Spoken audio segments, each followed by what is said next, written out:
We're back to talk all about skin hacks today on Skinfluence. I'm your host, Dr. Dustin Portela. I'm Austin Lee. I'm a physician assistant working at Dr. Portela's practice.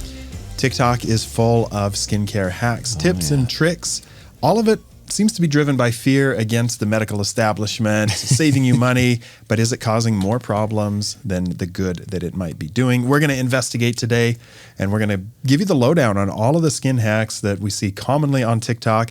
No doubt we're going to miss some, and there's always going to be something new. Yeah. But let's dive in and let's some bust clarity. some myths. We're going to bust them. All right, so let's talk about myth number 1. Should you be putting toothpaste on pimples?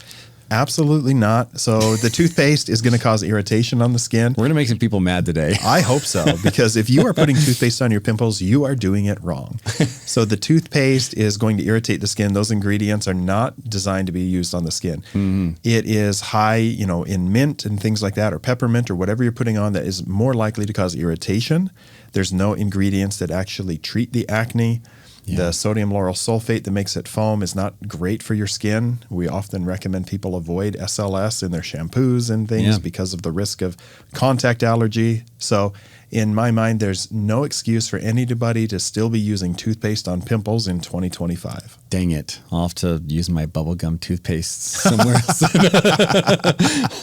Well, at least you're going for the bubblegum. Yeah, keeping it light and fun. Smells good, yeah. And then there's some toothpastes still contain fluoride. Yeah. And fluoride is known to worsen or exacerbate periorificial dermatitis. Right. So when people come in with rosacea around their mouth, periorificial dermatitis, one of the first things we go to is, what kind of toothpaste are you using? Yeah. And are you putting it on your face? Yeah. But if you are a sloppy toothbrusher and you've got stuff running down the sides of your mouth, which is like any kid in the world, I don't know any and kid. Me still. But the fluoride, the mint, the peppermint, all can cause contact allergy, let alone the SLS or the sodium lauryl sulfate that is in a lot of those products. Yep, totally. So, next up is DIY lemon juice masks. Ooh, a big one. Very popular. Mm-hmm.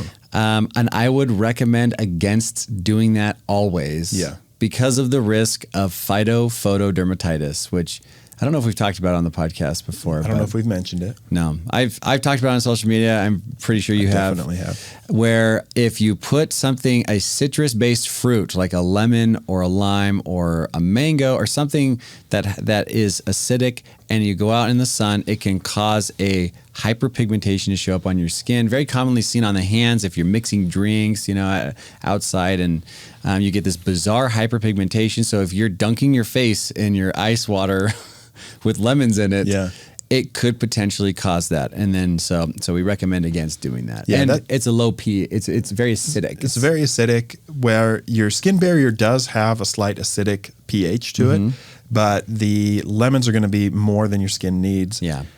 It will cause some exfoliation to a degree. Yeah. And if you're not going to stop doing this, you have to make sure that you are rinsing all of that off before you go out in the sun. Yeah. Because phytophotodermatitis will lead to hyperpigmentation that lasts for months. Yep. It's my favorite diagnosis to make in the clinic. It's very fun. When somebody comes in and they've got this weird rash and you can tell something has dripped down them, they don't know what it was.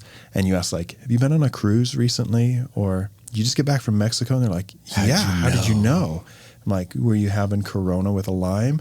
So many limes. I had a guy, and that was just so many limes. And I'm like, you've got phytophotodermatitis.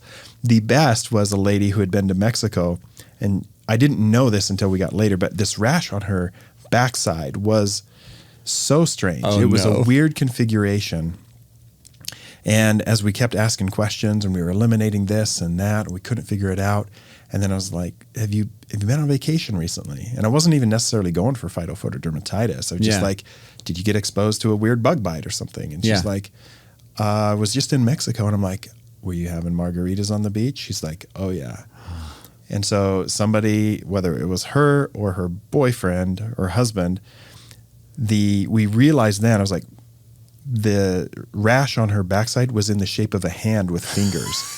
It wasn't so classic that it looked like a handprint, but you're like, oh yeah. So either she had the lime juice on her and she tried to wipe it off on her backside, or somebody was loving on her a little bit that had limes on their hands and she got a bad phytophotodermatitis on her backside. Ooh. Celery is another bad one too. Celery. Totally. So prep cooks and things that are cutting celery and then go outside will get phytophotodermatitis on the back of their hands. Yeah. Bad. So Yeah. So it's a no on DIY lemon juice masks. What do you got next? So the next myth, and I'm sorry, I apologize to my sister because she sells these on the internet. Do we recommend sugar scrubs? So there are commercial products that are kind of sugar scrubs. Yeah. Laneige, makes a nice one. I generally don't recommend it for regular use. Yeah, I'm with you. I kind of take the same approach that I would to St. Ives. Am I going to use St. Ives when I go visit my parents a couple times a year? Yeah, definitely. Totally. The nostalgia, I'm not pressing nearly as hard as I did as a teenager, but that kind of physical exfoliation just isn't something you need to do regularly. No. And we tend to think more is better, or aggressive. When it stings, it's doing something, it's better. And that you're just causing damage to your skin. So I recommend usually not doing that, but for nostalgia's sake. For nostalgia's sake. If you want to do a lip scrub or something, I really do like the Laneige products. You can do it. I just worry when you're doing anything homemade, what else is getting put in there? What kind of essential oils or other products that might lead to a contact allergy? Yeah. So I'm never a fan of DIY stuff. Yep. I would rather have a commercially available product where it's, exactly what you're getting every time. So it's clean. You don't know where the materials are sitting and things like that. And, if there's going to be some sort of bug or bacteria, they wet. Right. So if we're like the Emperor in Gladiator, the first two are a thumbs down, and sugar scrubs is kind of that in between. Yeah. Like we're kind of like once in a while if you really want to, but we're not strong against or for. I would say out of the first two, that one is probably the more benign of the two. Another one that's been popping up more and more on social media is at-home microneedling. Mm-hmm. Yay or nay? I am a nay on at-home, like true microneedling. Yeah. And there are places you can find, we're not going to link to them, where you can buy actual microneedling pens that can go into the skin deeper, up to 2 millimeters, sometimes more, and those should not be used at home. No. A little derma rolling at home that's not going deeper than like 1/4 of a millimeter, I think is generally okay. Yeah. I'm supportive of that. I've partnered with Beauty Magnet before. They have one because I feel like if you want to do it and they were providing education on how to do it the right way, I think that's reasonable. But true microneedling that's penetrating into the dermis that causes pinpoint bleeding should never be done at home. Agreed. I've partnered with a brand, Coconut, for at-home microneedling devices. It's a stamped device. It does not go 2 millimeters. It's very superficial, and it does help stimulate some collagen. You do look fresh. It does. They can help fine lines and wrinkles, but follow the instructions. Yeah, because the good brands like that, Cure. Yeah, there's a few that they'll show you exactly how to do it. The heads are sterile. Yep. And there's right ways and wrong ways to do things, and you don't want to be doing, you're right, true at-home microneedling. If you're bleeding, it's probably not a good idea. Yeah. Now, the thing with microneedling or micro stamping or derma rolling that's not causing bleeding, that's not going deep into the skin, if you want to get into this, you have to commit to do it the right way, which means you're going to be spending more money to replace the heads much more often. Yeah. You don't want to be reusing these things for weeks and weeks at a time. Most of them advise up to 2 or 3 uses before you should be replacing the head. And you need to clean it with alcohol before and after each use. Yeah, and your skin. And don't leave them on the bathroom counter next to your toothbrush and your hairspray and all these other things that you're going to fall on there. Yeah. You have to be committed to do it the right way. And it's going to be a little bit more expensive because you're going to be replacing those heads regularly. So if it's done in that manner, I'm okay with it. But otherwise, if you are going to take shortcuts or you're going full microneedling, absolutely not. Yeah, agreed. Like many things, like a lot of things in life, you get what you pay for. And if you try in certain things, especially in the cosmetic world, if you try to skimp out and do things, you're probably not going to get the results that you would have had you maybe spent a little bit more money, went to a professional, had it done there, things like that. So 100% agree. Next up is slugging, the perpetual trend on TikTok. The perpetual trend. Slugging can be, this one's a little more nuanced because it can be beneficial for certain people. But if you want to really watch out about occluding the pores. And that's the main thing. So occluding your pores can lead to acne. It can lead to your skin trying to basically producing milia, things like that are going to add texture to your skin. So if you're a big like oil producer and you're slugging all night long, I wouldn't recommend against it. So this is more of a case by case basis, I would say. Yeah. If you're super dry, I think that you can do slugging. If you're slugging, it's very important to wash your skin thoroughly. So probably taking extra care, because things like Vaseline or Aquaphor, they will say on the bottle they are non-comedogenic, but people will talk about like, I used it and it plugged my pores. It's usually because you didn't wash off everything that was on your skin. Totally. The dirt, the oil, the makeup. And then if you occlude that under a layer of Vaseline or a similar product, you will plug your pores. You will get more breakouts or milia. So again, you got to do it the right way, just like microneedling. Another thing that I tell people is a lot of the times when you go to your Vaseline jar, that thing's like years old. Yeah. We're not using Vaseline that often. And that everyone's dipped their hands in it. So you got to be careful about what you're putting on your skin. If you have like that old, it's a yellowing jar, but there's still Vaseline in it, it's still good, and you're just slugging your skin with that, I don't know. But get a new jar of Vaseline. Get a new jar or get a tube where you can just squeeze some out. Exactly. Like CeraVe healing ointment is great. Like my wife and my kids, we go through so much of that stuff. Yeah. We just squeeze it out just a little bit for the lips. For every cut and scrape, that's what we're using. Yeah. So good. Any others? There's one that we had talked about beforehand. The Skims. Skims. All right, let's talk about face shaping Skims. If you guys haven't seen on social media, Skims, which is Kim Kardashian's brand of shapewear, makes some nice products. People have been very happy with them for the body. They released a face product, and it's being advertised as a way to shape your face, and it looks like, I mean, it's just a wrap that like tightens your face up. Goes around your neck. The video we just watched prior to going live here was somebody saying that this led to their jaw getting snatched. Their jaw has never looked so snatched. Getting a snatched jawline. Yeah. So I say no. I think it's complete marketing. I think it's a gimmick. You're not going to change the shape of your face by using Skims. Yeah, I agree with you. I mean, you've seen the videos of the like African tribes where they put rings around their neck to stretch their necks out. I would imagine you would have to wear that thing day in and day out. And you'd have to start it in childhood. And start it in childhood. When your jaw is still developing. Years for it to do what it's saying. You just got to wear it 24/7. Yeah, it's like the feet binding that they used to do in China to keep you. Yeah, like you have to start it in childhood, and we don't recommend that. It's not a good thing. It's not a good thing. You can thank your snatched jawline to your good genetics. It's all about the good genes. It's all about the good genes. Not to wade into another culture war. The best response I saw to the Skims online was Anthony Hopkins. Yeah. He did a video and he was wearing one or like a wrap similar to that. And he did the Hannibal Lecter. Oh, no. He's like, Kim, why don't you come for dinner? That's amazing. It was a great video. I don't know who manages Anthony Hopkins' social or if he's just that witty all the time, but definitely worth checking it out. Good old Anthony Hopkins, one of the greatest actors. So we've got more to come, but first, a little did you know? A little did you know. Let's do it. Okay. Did you know in ancient China, people used crushed pearls mixed with honey or egg whites as a skin treatment?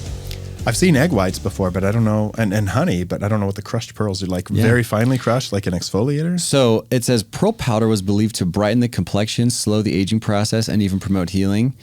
And it is apparently, I have not seen this, but it is still used in some Asian skincare products today. I would believe that. Yeah. Korean skincare, Japanese skincare, they're doing some very interesting things that I've never heard of. That I feel like that'd be very expensive, like pearl crushed skincare. Pearls. Yeah, yeah. That's the maybe they're just the castaways that aren't perfectly round and wouldn't be good on necklaces or earrings. Maybe, but there's my did you know?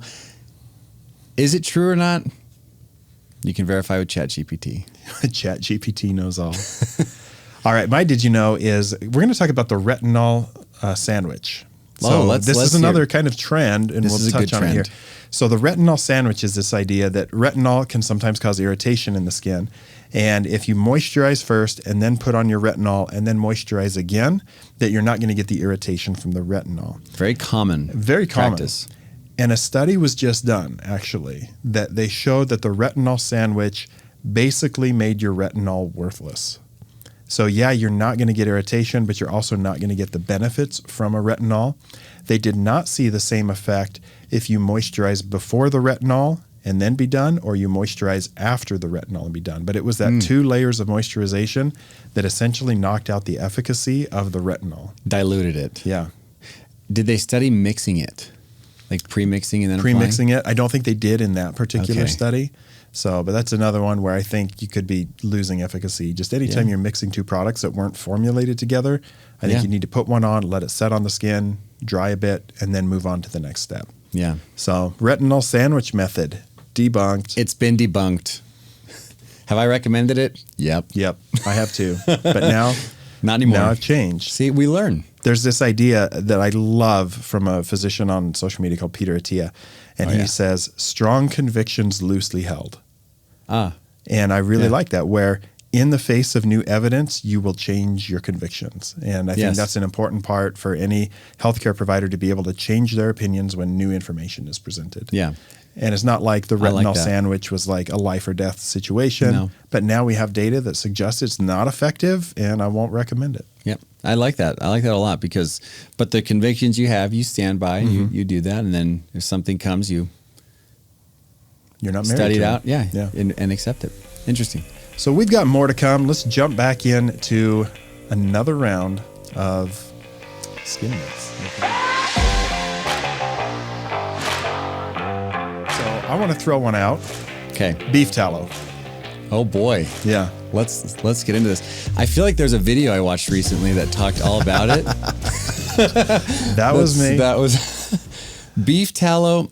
So here's my opinion on beef tallow. I don't recommend beef tallow for your face, specifically because it is very occlusive. Yeah. I would not recommend homemade beef tallow. So if your friend's making a ton of beef tallow and passing it out, are they washing their hands while they're doing that? It's actually a long process. I've watched how to make beef tallow, and it's not just like a simple thing. Yeah, you're not just throwing it in a pot and just turning the heat up. Yeah, no, you're doing it again and again, and you're massaging it, and you're trying to soften it until eventually you can make it into that. And it's a thick. Usually, it's a very thick, almost like a paste, but it's like an ointment. Yeah. I don't recommend it for the face because it's going to occlude the skin. If maybe you're getting some benefit from beef tallow, throw it on your thighs. Or beef your towels arms, for the thighs, or your arms. If you're like, I need to use this, and there are definitely people who are diehard beef tallowers, fine, but overall, I don't recommend beef tallow. I don't recommend it, and I covered this a lot on my YouTube video because I took a lot of heat for posting a funny video against beef tallow. But it is simply an occlusive. It's saturated triglycerides. There's no ceramides. The vitamins that are in the fat, vitamin A, D, E, and K, there's no evidence that those get into the skin and actually do anything. It can go rancid over time depending on how it's made. If there's not preservatives in it, which most of them don't. If they're adding essential oils, then you run the risk of contact dermatitis. Sure. It can be occlusive to the pores in a similar manner that we talked about with slugging. So, and then the smell. Like if you're not adding something to mask the smell, it just is. It smells like beef. Smells like beef. So if you want something that's occlusive, plain Vaseline is cheaper. I went and bought beef tallow at the co-op. Recently to do another video on it, and a little tiny jar was $20, and that was on sale. And so, if you want something that does the same thing, because it's trendy, a giant jar of Vaseline is like $3. Yeah. So for the price, I would 100% of the time recommend a commercial moisturizer that's mass market. You can get a giant jar of CeraVe or Vanicream or Cetaphil. It doesn't matter which brand. And you're going to spend maybe $15 or $20 on that, but you're getting 8 to 10 times the amount of product in that jar. So the price per gram is significantly better. I just have not seen any convincing argument that beef tallow is superior in any way for any skin condition. No. So, There's but a if you big know all movement. that and you want to use it, I'm fine with that. Totally. And you want to spend the money on it, but I've never, and I just don't foresee myself recommending it. That's my strong conviction at this time. I agree with you. It's mostly just it's one of those things that just takes off and people agree with it and want to do it because it feels better. Another myth that we see very often is natural isn't always better for your skin. So, and that, I think beef tallow falls in that category. It follows right in that. The same thing happened with coconut oil, 7 to 10 years ago, and it largely fell by the wayside. I mean, people were using it for everything, and I just don't see people coming in anymore that are frequently using coconut oil in their skincare. Yeah. And that was all the rage a few years ago. So. It was. All right, I'll get off my soapbox on beef tallow for like the 4th time in a video. I know you're just beating this horse. That's okay. Or beating this cow. Or well done. So we're going to move on to jade rollers and gua sha. So a jade roller uses jade as a stone, and it's usually on a handle, and it's got like a spool coming through, and it rolls on the skin. It's like a mini steam roller for your face. It's not heated or anything. You can keep them in the fridge and make them cool if you want, but you're just rolling that on your face. The idea with both jade rollers and gua sha is that it moves the lymphatic flow, that it depuffs, that it leads to changes in the skin. Any opinions on it? I will say, I have bought this for my wife per her request for Christmas or something. Yeah. I think years ago. And it was something that was used very infrequently and then gone to the wayside. Yeah. And this is probably not an uncommon story because when you hear about things like this, it sounds like it makes a lot of sense. And then it's something that you just are not going to see good results with because it's not actually how much lymphatic drainage is building up in your face to cause your face to be a different shape than you'd want it to be. Yeah. So I'm going to say no on the jade rollers. Maybe if you're feeling really sick, you have swollen lymph nodes in the neck. Okay, maybe massage those out a little bit. Yeah. Both jade rollers and gua sha will not change the structure of your face. Very similar to the skims that we talked about. You're not getting snatched with it. You're not going to get snatched from it. Will it move some lymphatic fluid? Yeah, a little bit. It may temporarily depuff things, but it's not going to overcome a bad lifestyle. So if you're waking up puffy every morning, look at the foods that you're eating. Are you drinking alcohol in the evenings? Those types of things. Are you hydrated? Are you hydrated? And that's going to be a better health outcome for you to make those kinds of changes. The role that I see for jade rollers and gua sha is self-care. If you enjoy doing it because it feels good, like a facial massage, and you have the time to do it consistently, by all means, it's not going to hurt anything. Yeah. However, I don't have the time for that. I'm not going to dedicate the time to it. And that's the way that I approach a lot of devices for the skin that people do at home is if it's something you enjoy in the self-care, great if you got the time to dedicate to it. But most of the products are not making radical changes to your skin from what I have seen, and I just don't recommend them. Yeah. I think I've seen some of along those lines, a red light devices that you massage. And so it's like a jade roller with red light. And you're not getting enough red light on the skin to cause any changes, and you're not going to change the shape of your face. Yeah. But yeah, I totally agree. If you care a lot about the way your skin looks, the first thing that needs to start changing, you need to look at is the lifestyle. Yeah. I 100% agree with that. But of all the trends we've talked about so far, this is the most benign. So if you want to do it, by all means do it. Yeah. But it's not going to harm you. Yeah. I think it's just time consuming and you don't see results real quickly with it. So it's hard to continue to do. Yeah. Next myth we're going to bust are the hydrocolloid patches or the pimple patches. The pimple stars, the pimple whatever designs these little things come in nowadays. Star face patches. Yeah. I'm a fan. I like hydrocolloid patches. Yeah. I think that they are particularly good if you're a skin picker and you're prone to getting your fingers on those pimples. Yep. Put a hydrocolloid patch on it, let it kind of pull some of that stuff out, keep your fingers off of it. It does decrease the healing time. We use them in a lot of wounds in dermatology, and I'm a fan. So I'm on board. I'm on board too. I'm a big fan. They do keep your hands away, which is nice. They do. I have seen where people put a pimple patch on in the morning and they take it off later that day. The inflammation is definitely calmed down. It's not as bumpy as it was when they woke up this morning. I feel like it does a lot of good for the skin. So there's so many brands that make these now. Pretty much every mass market brand, your CeraVe, your Neutrogena, Thayer's, they've all come out with these. And so the prices are actually really, really cheap because there's a lot of competition on the market. If you want to buy Zitstica, those are going to be a lot more expensive. The Starface patches are going to be more expensive. Yeah. And I do like that it's pretty socially acceptable now to wear these. If you've got a pimple, I see people with them all the time out in public. And they come in all skin type colors. So there are times where I'm with a patient and they're wearing one, and it's not till the end where I'm like, oh, it's a hydrocolloid patch there. Because you see it, but you don't want to draw it, and eventually it takes a while to recognize what it is. And then there are people who just want that big bright pink star on their face, and good for you. That's awesome. It's I don't think it's a bad thing at all. No, not at all. Next up is DIY face masks with oats or honey. I don't, just like we mentioned in mine, I don't see any benefit of putting honey on the skin.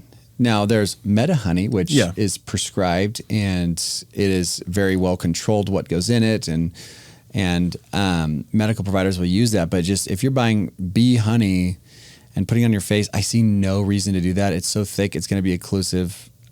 Sticky. It's sticky. There may be some anti-inflammatory properties in there. Oats, I don't think so. Most DIY things I take with a grain of salt. Yeah. Again, it's the time that it takes to mix these up. I think probably both of these are pretty benign if you have the time to do them, but I'm not going to take the time. Honey can be really good in wound care, but you do want it to come from like Meta Honey, like a controlled environment. And you don't want to use honey with infants. Obviously, like we don't recommend feeding honey to anybody that's under, I think, 6 months old, maybe a year, just because of the risk of botulism. But honey's generally fine. Oats, it has some soothing properties to the skin, particularly colloidal oatmeal. And so if you enjoy it and you want to do it, you can. But I've never recommended this in my life. Yeah. Looking through our list of myths that we're debunking, I think a red light mask would do most of what all these are trying to do. Yeah. Anyways, and there's good studies behind red light and all that. Yeah, I'm a fan of red light. It's one of those things you got to use consistently. And I have a couple great devices. I just don't set aside the time to use them consistently. Yeah. Much more likely to use my full body red light panel after the sauna in the evening. I do that pretty regularly, but I don't use the face masks a whole lot. Yeah. At nighttime, reading a book, watching a show, perfect time to do it. But yeah, I like them. My wife has one that I steal all the time, and it's been good for my skin. Yeah, I enjoy it. You feel good afterwards. Last myth. Let's do it. Double cleansing. All right, double cleansing I think has a role, but it's important to note there's no studies on double cleansing saying that it's superior, that it's always going to do a better job. But many people report that using an oil-based cleanser or a cleansing balm is very effective to remove makeup. Yeah. And then they'll come in and they'll do a cleanse with a more traditional cleanser just to remove anything else that's left on the skin. If you're not being too aggressive or harsh on your skin, you're using hydrating products, I think this is fine to do. Just know there's not a ton of evidence for it. In the summer, when I'm wearing lots of sunscreen all day long, I will often do a double cleanse at night, but sometimes it's just the same cleanser twice. Yeah, I agree with you. I think that double cleansing for the right reasons is okay. Removing makeup is fine. If you have been outdoors, you're hiking, you're out where your face is in dust and dirt all day long, using an oil-based cleanser and then a hydrating cleanser on top of that, I think is not a big deal. Even if you're just on a normal basis, if you're doing it the right way, double cleansing I think is okay. I always tell my patients constantly, just don't be aggressive with your skin. You don't need to scrub your skin. Just let the medicines let the face washes do their thing. They'll help. Just gently wash, pat dry. You don't have to be aggressive with your skin. Yeah, totally agree. I didn't grab a product of the week. Anything? Ooh, what's a good product for myths? Should grab the beef tallow. We recommend. We talked about cleansing. A Dene product. We could link a red light mask. Oh, yeah. Yeah. Okay. That'd be good. Thanks for joining us on this episode. We want to wrap up with our product of the week. Today, we're going to be talking about the Cure Red Light Mask. This is available on the Air Skin store at a significant discount. If you want to get into red light therapy, the Cure Red Light LED Mask is a really good brand, very popular, reputable, scientific studies and everything to back them up. And so we'll have a link to that down in the podcast show notes or the YouTube video description. If you're interested in getting into red light, I have that one at home. It's one that I've recommended frequently to my patients as well. Yeah. I know the Cure Red Light has enough high quality lights in there to get the benefits of red light. So that's a great brand. Just have to do it consistently. You just have to do it. Yeah. So, once a day, every day. Again, thank you for joining us. I'm Dr. Dustin Portela. You can find me on all social media platforms with the handle at Dr. Dustin Portela. And you can find me on social media at Austin Lee PAC. Guys, thanks for joining us on this journey. Leave us a 5-star review anywhere you listen to podcasts and share this episode with a friend. We'll catch you on the next episode.